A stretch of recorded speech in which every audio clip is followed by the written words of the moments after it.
అందరికీ నమస్తేనుల్లా welcome to MR media Telangana. This is రీకా.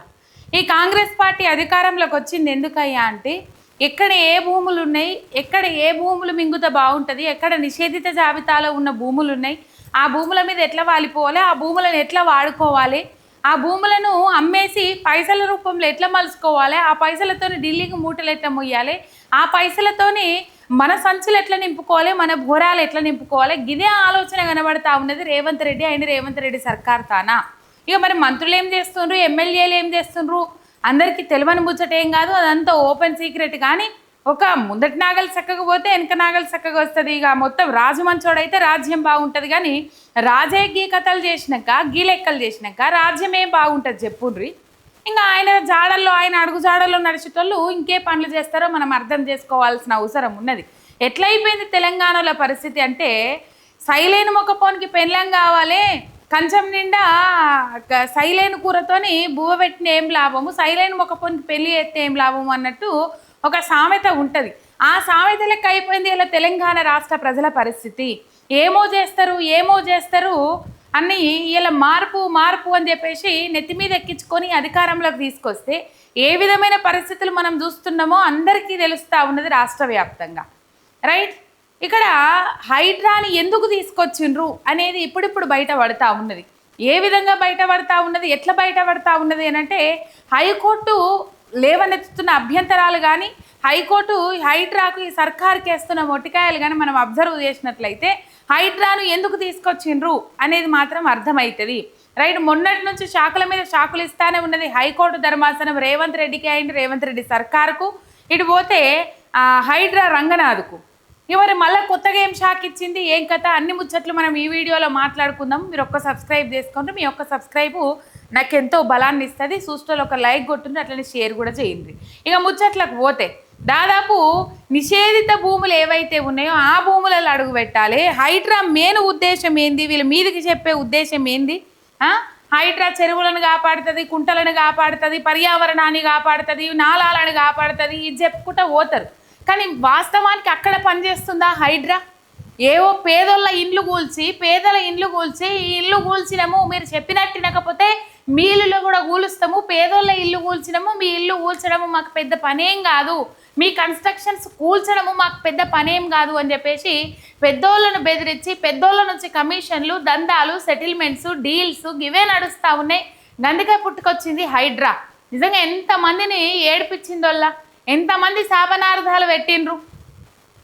అసలు హైడ్రా కమిషనర్ రంగనాథ్ ఈ విధంగా ఎందుకు వ్యవహరిస్తున్నారో మరి ఆయన చిత్తశుద్ధిగా వదిలేస్తున్నాము, ఆయనకే తెలవాలి. ఏమన్నంటే వీకెండ్ కూల్చివేతలు కొనసాగుతాయి, కోర్టు పనిచేయని వేళలల్లా కూల్చివేతలు కొనసాగుతాయి. మరి మీరు చేసేది వాజిబ్ పని అయితే, మీరు చేసేది అంతా అవ్వల్దారు పని అయితే ఎందుకు మరి కోర్టు పనిచేయని దినాలలో కూల్చివేస్తున్నారు అని చెప్పేసి చాలా సార్లు క్వశ్చన్ చేసిండ్రు. ఇటు సున్నం చెరువు కావచ్చు, బతుకమ్మ కుంట కావచ్చు, ఈ విషయాలలో ఎన్నిసార్లు అది చేసినా కూడా, హైకోర్టు ధర్మాసనం మొటికాయలు వేసినా కూడా, హైకోర్టుకు హాజరు పడాలని చెప్పేసి చెప్పినా కూడా హైడ్రా రంగనాథ్ వినలే. కోర్టు ధిక్కరణకు పాల్పడ్డాడు హైడ్రా రంగనాథ్. మరి హైడ్రా రంగనాథ్ వెనక ఎవరున్నారు? హైడ్రాకు చైర్మన్ ఎవరు? ముఖ్యమంత్రి రేవంత్ రెడ్డి. హైడ్రా కమిషనర్ ఎవరు? హైడ్రా రంగనాథ్. ఎందుకు తీసుకొచ్చిండ్రు అనే దానికి చిన్న ఎగ్జాంపుల్ చెప్తా. ఒక దగ్గర 4 ఎకరాల జాగా పొంగిలేటి శ్రీనివాసరెడ్డికి రిజిస్ట్రేషన్ చేయమన్నారట. మీరు 4 ఎకరాల జాగా ఇచ్చినట్లయితే మీ మీదకి హైడ్రా రాకుండా కాపాడుతాము అని చెప్పేసి మాట్లాడిరంట. అంటే హైడ్రాను రాకుండా వీళ్ళే చేస్తారు, హైడ్రాను పంపించేది కూడా వీళ్ళే. ఈ ముసుగులో, హైడ్రా అనే ముసుగులో చెరువులను కాపాడుతున్నాం, నాలాలను కాపాడుతున్నాం, కుంటలను కాపాడుతున్నాం. మళ్ళా నిజంగా ఎక్కడ కాపాడినరా అంటే ఎక్కడ కనబడి పైసలు ఇచ్చి పెద్ద మొత్తం పైసలు ఇచ్చి పెద్ద అడ్వర్టైజ్మెంట్లు వేసుకొని ఇన్ని కోట్ల భూమి కాపాడిన హైడ్రా, ఇన్ని చెరువులను కాపాడిన హైడ్రా, ఇనిగానం చేసిన హైడ్రా అని చెప్పేసి అనుబంధ సంస్థల పత్రికలు ఏవైతే ఉంటాయో, రేవంత్ రెడ్డి అనుబంధ సంస్థ పత్రికలు ఏవైతే ఉంటాయో ఆ పత్రికలలోనే వార్తలు వస్తాయి. ఏమో అంటారు కదా, మరి ఏడ కనబడి సేవ్ చేసినాయి. సరే లాగైతుంది ముచ్చట. హైకోర్టు ధర్మాసనము ఇదివరకే 3 సార్లు కోర్టు ధిక్కరణ పిటిషన్లు దాఖలైనాయి. హైడ్రా రంగనాథ్ మీద. మల్కాజ్గిరికి సంబంధించి 40 ఎకరాల లోతుకుంటలో 40 ఎకరాల 1-2 సర్వే నెంబర్ ఏమో ఉన్నది. సర్వే నెంబర్ పెద్దగా ఐడియా లేదు. మొత్తం మీద ఆ సర్వే నెంబర్లో ఉన్న 40 ఎకరాలు, ఆ 40 ఎకరాల భూమి అసలు దాని మీద స్టే ఉన్నప్పటికి కూడా మీరు అక్కడ ఏం చర్యలు తీసుకోవడానికి లేదు, దాన్ని మీ ఆధీనంలోకి తీసుకోవడానికి లేదని చెప్పినప్పటికి కూడా ఈ 15 తారీఖు జూన్ 15 తారీఖు పోయి వాళ్ళు ఏం చేసిరట అంటే చుట్టూ ఫెన్సింగ్ వేసిరట. హైకోర్టు ధర్మాసనం చెప్పినప్పటికి కూడా చుట్టూ ఫెన్సింగ్ వేసి అదని ఆక్రమించే ప్రయత్నం చేసిందట. అందుకు గాను హైకోర్టు ధర్మాసనము అసలు ఏ ఆఫీసర్ని కూడా ఇంతగానో మాటలు అనలేదు కావచ్చు. నిజంగా హైడ్రా రంగనాథ్కి ఏమైనా చీమునెత్తురు అనేది ఉంటే ఈ క్షణమే ఆయన రాజీనామా చేసి పోవాలి. నాకు పదవద్దు నాయనో, అసలు ఈ హైడ్రాకు నేను కమిషనర్గా ఉండను నాయనో అని చెప్పేసి వదిలేసిపోవాలి. మరి రేవంత్ రెడ్డికి హైడ్రా రంగనాథ్కి ఏం డీలింగ్స్ ఉన్నాయి, ఏం సెటిల్మెంట్లు ఉన్నాయి తెలియదు. కానీ ఎండ్ ఆఫ్ ది డే ఒక ఆఫీసర్కే వస్తుంది అనేది మాత్రం హైడ్రా రంగనాథ్కు తెలియకుండొచ్చునా? తెలుసు, అన్నీ వస్తాయి, నా మీదకి అన్నీ జరుగుతాయి, అంతా నా మీదనే నెట్టేస్తారు అని కూడా తెలుసు. మరి ఎందుకు సహిస్తూ ఉన్నాడు హైడ్రా రంగనాథ్ అంటే ఏదో పెద్ద ఎత్తున ఏదో గొప్పగా డీల్స్ సెటిల్మెంట్స్ ఉన్నాయి కాబట్టి హైడ్రా రంగనాథ్ ఇంకా కొనసాగుతానే ఉన్నారు. ఎత్తేడు దోషిల మన్ను వస్తూ ఉన్నారు, కూలగొట్టిన జాగలల్లా ఘోరంగా చేస్తూ ఉన్నాడు హైడ్రా రంగనాథ్. అయితే మరి ఎవరి ఆదేశానుసారం ఇట్లా చేస్తానంటే ముఖ్యమంత్రి ఆదేశాల ప్రకారం. ఇది గవర్నమెంట్ చేపించే కథనే కదా మొత్తం మీద, రైట్. ఈ మల్కాజ్గిరి భూముల విషయంలో హైకోర్టు ధర్మాసనం రంగనాథ్కు చాలా మొట్టికాయలు వేసింది. చాలా అంటే చాలా. అసలు నిన్న ఒక సంచలనం అని చెప్పుకోవాలి. అరెస్ట్ చేసి పడేయండి అని చెప్పేసి ఆయన ఒక అలవాటు పడ్డ నేరస్తుల్లాగా తయారైండు, ఆయనను అరెస్ట్ చేసి పడేయండి అని చెప్పేసి చెప్పింది. ఎందుకంటే ఇదివరకు కూడా పిలిస్తే ఒక్కసారేమో అటెండ్ అయినట్టున్నారు, మిగతా 3 సార్లు ఎగ్గొట్టిండు హైడ్రా రంగనాథ్. కోర్టుకు హాజరు పడాలి, మీరు కంపల్సరీ హాజరు పడాలని చెప్పేసి ఆదేశాలు జారీ చేసినప్పుడు కూడా వాటిని బేఖాతరు చేసిరు. కోర్టు ధిక్కరణకు పాల్పడ్డాడు హైడ్రా రంగనాథ్. అంతకుముందు కూడా ఒకసారి హెచ్చరించింది, బతుకమ్మ కుంట విషయంలోనూ సున్నం చెరువు విషయంలోనూ హెచ్చరించింది, అమీన్పూర్ కూల్చివేతల విషయంలో హైకోర్టు ధర్మాసనం హెచ్చరించింది. మీకేం పెద్ద కొమ్ములు ఉన్నాయా, మీరు ఏమనుకుంటున్నారు, మీ పరిధి ఏంది, మీ అధికారాలేంది, మీరు అసలు ఎట్లా వ్యవహరిస్తూ ఉన్నారు, కోర్టు పనిచేయని వేళల్లో మీరు కూల్చివేతలేంది, స్టేలున్న కూల్చివేతలేంది, పొద్దుగాల 10 గంటల నుంచి సాయంత్రం 4 గంటల దాకా మిమ్మల్ని ఒక మూలకు నిలబెట్టగలం మేము కోర్టులో, మీరు ఇట్లనే చేస్తే అని చెప్పేసి కూడా చెప్పింది హైకోర్టు ధర్మాసనం. నో, బేఖాతరు చేసిండు, మొత్తం పట్టించుకోలే. ఇక ఇప్పుడు ముచ్చట కూడా పిలిస్తే పోలేదా, కోర్టు ధిక్కరించిండు. మొత్తం మీద కోర్టు ధిక్కరణకు పాల్పడ్డాడు. ఆయనే అరెస్టు చేయరని చెప్పేసి ఆదేశాలు జారీ చేసింది. ఒక అలవాటు పడిన నేరస్తుల్లాగా, ఒక గవర్నమెంట్ ఆఫీసర్ను అలవాటు పడిన నేరస్తుల్లాగా తయారైండు అని చెప్పేసి ఇట్లా మొట్టికాయలేయడం ఇదే ఫస్ట్ టైం అనుకుంటా నాకు తెలిసి. అలవాటు పడ్డ నేరస్తుడు, అది చాలా పెద్ద పదం. నేను అందుకే అన్నా, ఏమైనా చీమునెత్తురుంటే ఎంబటే రాజీనామా చేసి పోవాలి అని చెప్పి చాలామంది మాట్లాడుతూ ఉన్నారు. ఒక అలవాటు పడ్డ నేరస్తులాగా తయారైండు హైడ్రా రంగనాథ్. అరెస్ట్ చేసి పడేయండి అనగానే ఏ మూలకేలు వచ్చిండు పాపం, ఎటువైండు ఏం కథ తెలియదు. కానీ మేఘాల మీద ఉరికొస్తే VIP గేట్ నుంచి పోనీయాలే హైడ్రా రంగనాథ్ను. సాధారణ జనాలు పోయే గేట్ల నుంచే పంపించిర్రు. అక్కడ సెక్యూరిటీ ఏదైతే ఉన్నదో VIP గేట్, ఆ VIP గేట్ల నుంచి పోవడానికి సెక్యూరిటీ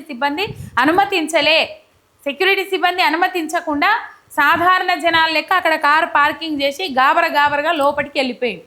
ఇదొక షాక్ ఇచ్చిందా?